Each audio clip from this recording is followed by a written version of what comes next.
के नाम पर, मौर्य के नाम पर, पाल के नाम पर, बैकवर्ड के नाम पर वोट देने का काम किया है। ये आवाज की आवाज उठाने के लिए खाली नहीं है, उनके पास समय नहीं है, उनके एजेंडे में नहीं है। आवाज तो उठाने की बात छोड़ दीजिए।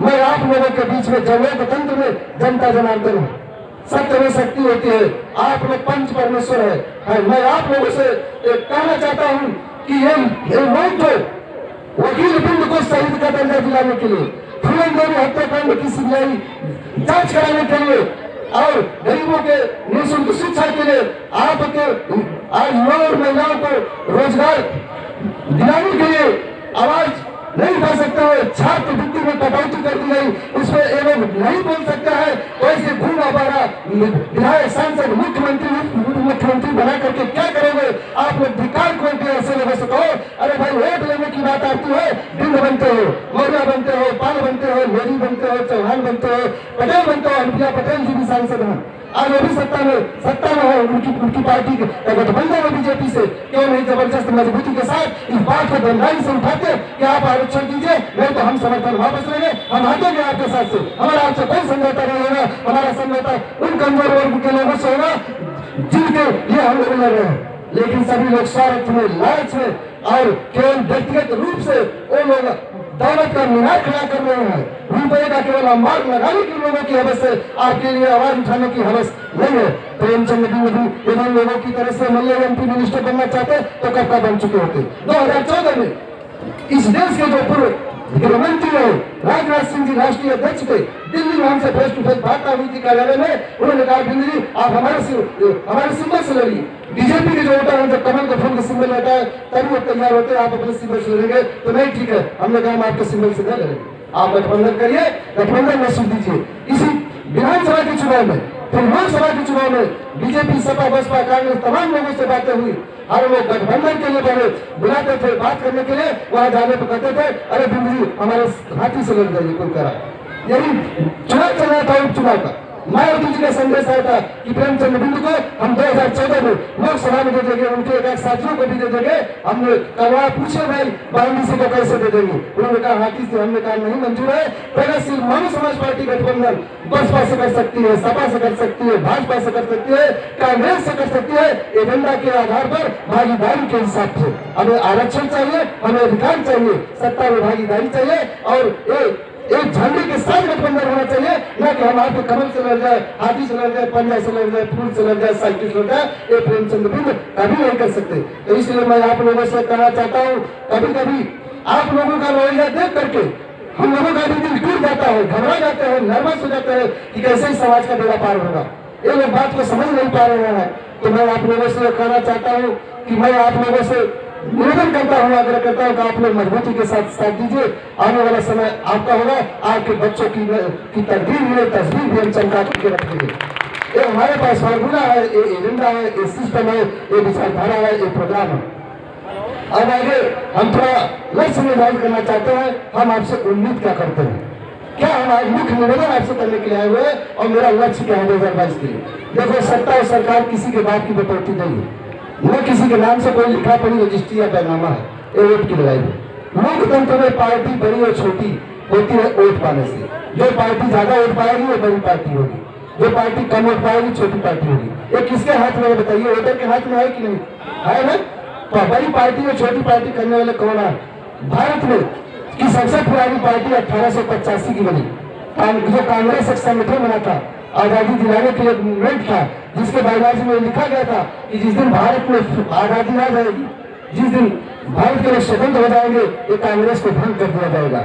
लेकिन नेहरू एंड कंपनी के लोग ने कांग्रेस का इस्तेमाल एक पार्टी बना करके किया और आज तक कांग्रेस पार्टी चल रही है। उनके नाम को आजादी के जो शहीद थे उनके नामों का भुनाने का काम कांग्रेस करती है और देश में पूंजीवाद, सामंतवाद को बढ़ावा देने का काम किया करती है।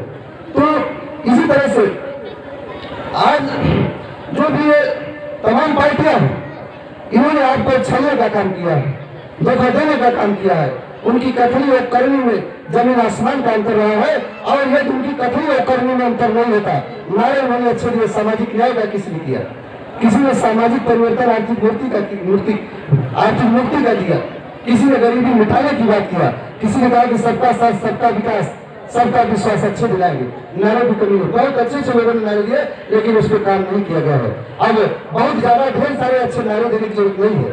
नारा जो प्रगतिशील मानव समाज पार्टी ने दिया है, उस लक्ष्य को पाने के लिए आपको काम करने की जरूरत है, संघर्ष करने की जरूरत है, परिश्रम करने की जरूरत है, अथक और अनवरत निरंतर लगन के साथ आपको चलने की जरूरत है। तो लक्ष्य जैसे बड़ी और छोटी पार्टी का तमाम लोग चुनाव के समय गुमराह करते हो, अरे भाई प्रगतिशील मानव समाज पार्टी छोटी पार्टी है, ये कैसे चुनाव जीत जाएगा?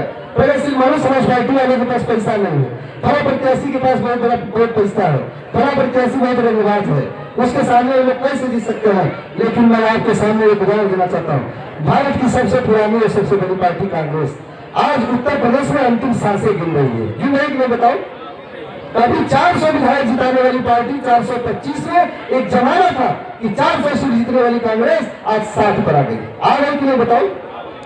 जहां पर कि राहुल गांधी के पिताजी, उनकी दादी जी और पहले चले नेहरू जी जहां से जीत करके सदन में जाते थे, वहां से राहुल गांधी को हारना पड़ा कि नहीं बताओ? ये किसकी ताकत है? ये आपकी ताकत है। ये लोकतंत्र में जनता जनार्दन की ताकत है। ये ताकत, ये पावर है। आपने दिल्ली में बहुत बड़ा तमाशा खड़ा किए थे अमित शाह जी और नरेंद्र मोदी।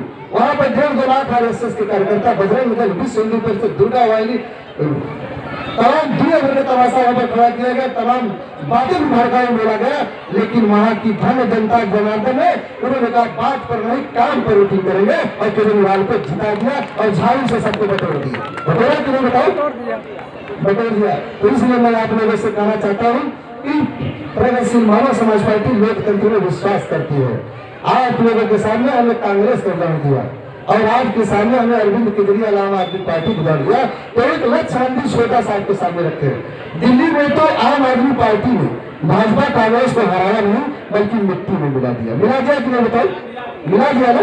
200-300 सांसद, हजारों विधायक का गलियों में जाकर पर्चा बांट रहे थे। अमित शाह का एक टीवी पर देखते तो भी पर्चा कमा रहे, लेकिन काम किया कुछ?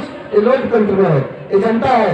नेता लोग जनता को बेवकूफ समझ बैठते हैं, वो सोचते हैं कि हम बार बार धोखा ले लेंगे, लेकिन ये जनता जनार्दन है। जब जाग जाती है, अच्छे अच्छे को सिंहासन से उठा करके जमीन पर पटक देती है, हेलीकॉप्टर से उठा करके खेत उठा देती है। ये धर्म जनता है लोकतंत्र की।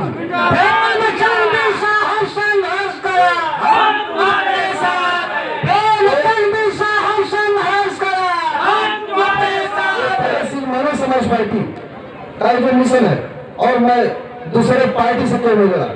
तमाम लोग सोचते हैं अरे बहुत बड़ा मौका आया, क्यों नहीं विधायक संसद मिनिस्टर बन गए, लेकिन मैं क्यों नहीं लड़ा वो कारण भी बता देना चाहता हूँ। दूसरे पार्टी से मैं चुनाव जीत करके जाता तो आपके बेटे बेटियों के चेहरे पर मुस्कान नहीं ला पाता। आपके जो गरीबों की आंखों में आंसू भर रहा है, मैं इस आंसू को नहीं पोष पाता, उनके एजेंडे पर चलना पड़ता है। जिस तरह से कल्याण सिंह, युवा भारती, केशव प्रसाद मौर्य, रमेश बिंद, हाकिम बिंद का हाल है, वो हाल प्रेमचंद बिंद का हो जाता है। क्योंकि ऐसे लोगों के हाथ में बागडोर रोटी जो कि सोशलवादी व्यवस्था के पक्षधर है, हम मानवतावादी व्यवस्था के पक्षधर है। इसलिए मैं आपसे कहना चाहता हूँ, उनसे बातें हुई गठबंधन के लिए भी, लेकिन उन लोगों ने दुर्योधन की तरह बात किया। जैसे दुर्योधन को अहंकार होता है, उसी तरह से भाजपा वाले भी बात किए, कांग्रेस वाले भी, सपा बसपा वाले भी दुर्योधन की जैसे। दुर्योधन का मतलब जैसे कि पांडवों ने कहा कि हमें कोई 5 गांव दे दीजिए, और मध्यस्थता करने के लिए साक्षात कृष्ण जी भी आ गए उत्तर बन करके बहुत समझाए कौरव करे 5 गांव की बात है। ये तो आधे खरीदारों 5 को मान रहे, तो ठीक है कोई बात नहीं, 5 गांव दे दो, लेकिन वो कहा कि नहीं, सुई की नोक के बराबर नहीं होगा। प्रगतिशील मानव समाज पार्टी से आप लोग कहते हैं कि प्रेमचंद बिंद गठबंधन नहीं कर रहे हैं, इनको पार्टी चलाने नहीं आ रहा है, नेतागिरी करने नहीं आ रहा है, इनको जीत के जाएंगे तभी कुछ करेंगे, लेकिन वो लोग दुर्योधन की तरह अहंकार में बात करते हैं कि प्रेमचंद बिंद आपको गठबंधन में सीट नहीं देंगे, आप 5 सीट मांग रहे हैं, हम 10 सीट दे देंगे, हमारे सिंबल से लो, ये झंडा रख दो, ये झंडा खत्म करो, हमारे कमल से लो, हाथी से लो, साइकिल से लो, पंजा लो। तो बताइए ये झंडा जरूरी है आप लोगों के लिए कि नहीं? झंडा कितने लोगों के लिए जरूरी है? हाथ उठाओ जरा। सब लोगों के लिए जरूरी है। क्या सभी लोग चाहते हैं कि झंडा रहे सलामत? हम लोग चाहते हैं कि झंडा रहे सलामत। जो लोग इस झंडे को दफन